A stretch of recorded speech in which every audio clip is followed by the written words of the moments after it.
دوستوں، مسلمانوں نے اس ملک کو بہت کچھ دیا ہے اور اس کو سونے کی چڑیا بنانے اور اس چڑیا کو انگریز کے پنجرے سے آزاد کرنے کے لیے سرگرم رول نبھایا ہے۔ 200 سال پر محیط اس جدوجہد کے مختلف پہلوؤں کو اجاگر کرنے کے لیے میں دعوت دیتا ہوں عربی پنجم کے ایک طالب علم نعمان احمد آبادی کو موصوف آئیں اور ہندی ہیں ہم وطن ہیں ہندو سے تا ہمارا کے عنوان پر تحریر کردہ اپنا مضمون سامعہ نواز کریں۔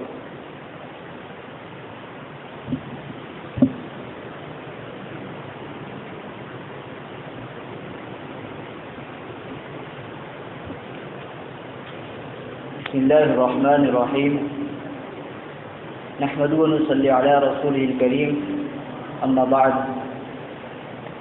قابل تکریم جزا معزز اساتذہ کرام اور میرے محترم دوستو، جس وقت انگریز ہندوستان آ کر اپنا پورا تسلط جما چکا تھا، لوگوں کی گردنوں میں غلامی کا توپ ڈال چکا تھا، پورے ہندوستان میں آب و خون کا سیلاب امڑ رہا تھا، کشتی حیات غفلت و مدہوشی کے سمندر میں غرق تھی، زندگی کے ہر افق پر ابتری و انارکی کا راج تھا، ایک ایسا عالمگیر فساد رونما تھا جس نے خشکی و تری کو اپنے شکنجے میں کس رکھا تھا۔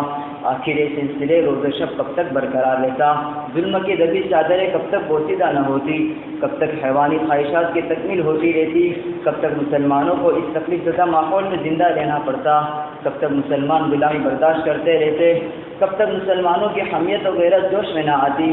آخر ان کے اندر کا ضمیر جاگ ہی گیا، ان کی قومی غیرت و اسلامی حمیت کو جوش آ ہی گیا۔ پھر کیا تھا؟ وہی حق و باطل کا معرکہ برسر پیکار تھا، ٹکراؤ اور مسلسل ٹکراؤ تھا۔ یہ مقابلہ ان انگریزوں سے تھا جن کے صفحہ قلب پر ایمان کی کوئی تحریر نہ تھی۔ یہ لوگ زندگی بسر کرتے ہوئے زندگی کے راز سے ناآشنا تھے، راہ حیات پر چلتے ہوئے بھی نشان منزل سے بے خبر تھے، عقل و معرفت کا سرمایہ رکھتے ہوئے بھی اپنے من میں ڈوب کر زندگی کا سراغ پانے سے قاصر تھے۔ غلامی کا تو گردن سے نکال پھینکنے اور آزادی کے ساتھ زندگی گزارنے کے لیے مقدس خون کی سوگات پیش کرنے کی ابتدا اگرچہ شروع ہی سے ہو چکی تھی، مگر آخری دور میں معرکہ کارزار کے گرم ہو جانے کے بعد تو سرفروشان حق و صداقت کا لہو اس کثرت سے بہتا رہا کہ اس نے مہر و وفا کے رنگ کے چپے چپے کو رنگین کر دیا۔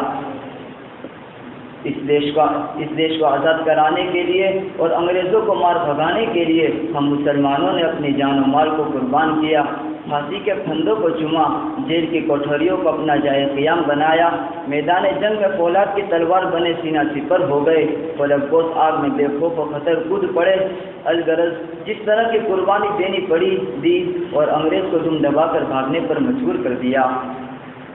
معزز سامعین، مسلمانوں کے ہندوستان آنے سے پہلے بھارت مختلف الگ الگ ٹکڑوں میں بٹا ہوا تھا، یہاں ہر راجا کی الگ حکومت تھی۔ مسلمانوں نے آ کر ان سب کو ملایا اور ایک متحدہ بھارت کا تصور دیا۔ مسلمانوں کے دور حکومت میں بھارت کی سرحدیں افغانستان سے لے کر عراق تک پھیلی ہوئی تھی۔ مسلمانوں نے ہی سب سے پہلے دہلی سے سرکار چلائی جو آج تک چلی آ رہی ہے۔ مسلمانوں کی حکومت میں ہی بھارت سونے کی چڑیا کہلاتا تھا۔ مسلمانوں نے ہی اس دیش کو دنیا کا سب سے امیر دیش بنایا۔ اورنگزیب رحمۃ اللہ علیہ کے دور سلطنت میں دنیا کی آدھی دولت بھارتیوں کے پاس تھی۔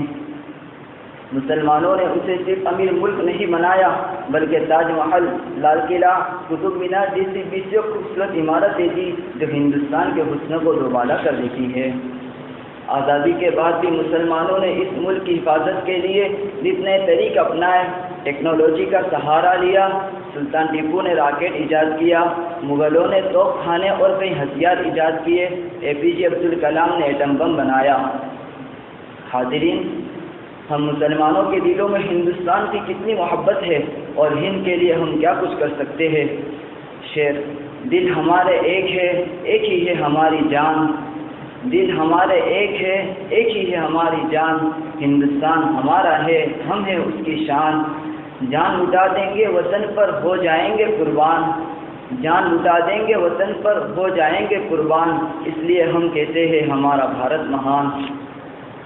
ہم ہر سال جشن آزادی کے موقع سے اس جامعہ کے اسٹیج سے ملک کو یہ پیغام دیتے ہیں کہ ہم کو ہمارے اس ملک سے الفت و محبت ہے اور ہمارا وعدہ ہے کہ اس سے مرتے دم تک محبت رکھیں گے۔ یہ ہند ہمارا دل ہے، ہماری جان ہے، ہماری آنکھوں کا تارا ہے، ہماری نظروں میں ملک کا دلکش نظارہ بستا ہے، ہمارے ہاتھوں کی لکیروں میں نقش وطن سجا ہوا ہے۔ ہم اس ترنگے کے عاشق ہیں، اس کو ہمیشہ اونچا رکھیں گے جب تک ہماری جان میں جان ہے۔ یہ ہماری شان ہے اور اس شان کی بقا کے لیے ہم جان تک دے دیں گے کہ ہندی ہے ہم، وطن ہے ہندوستان ہمارا۔